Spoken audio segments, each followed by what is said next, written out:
Hello, Ambassador Gemini, and welcome now to Tuesday. Well, it's going to be a two-part day today emotionally. The moon will be in two different zodiac races, so you would likely witness a distinct shift in emotional vibration on the planet. As we wake up, the moon's still in Aries, so Geminis are footloose, fancy-free, social, probably very talkative around the water cooler, that sort of thing.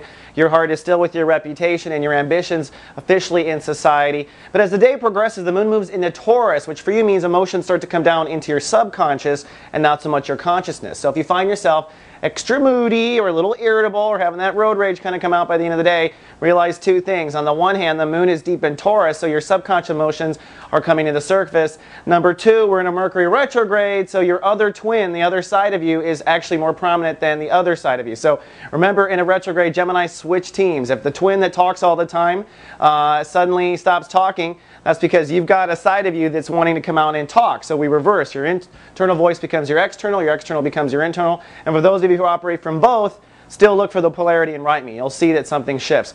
That said, though, the moon means deep processing for the next 48 hours. And one of the interesting topics is the moon trining Pluto and Saturn simultaneously during the course of today. So you'll be emotionally processing the weeds in your soul garden, your subconscious, your past, your childhood, and what's led you to this point in your intellectual approach and your emotional approach in life at large. So you're kind of looking at your foundation, your deep subconscious foundation, and you're aligning that or sharing notes with how that affects trust and intimacy issues represented by Pluto retrograde in Capricorn. So how did your childhood affect your trust and where you draw your lines? And remember, trust and intimacy, big portion of your life for the next 10 years. Pluto goes direct, by the way, on Friday, so you begin moving forward with deeper connections to people. And then, of course, this month's topic, Saturn in Virgo. How does trust and intimacy, your childhood and your past, affect your ability to be grounded, create a good home and family, to ground yourself, to take care of yourself? So it's some deep processing throughout the course of the day. Then also, adding to the spaced outness, the sun today ruled by Neptune, which logs us into our higher self anyways. It's an excellent day for meditation.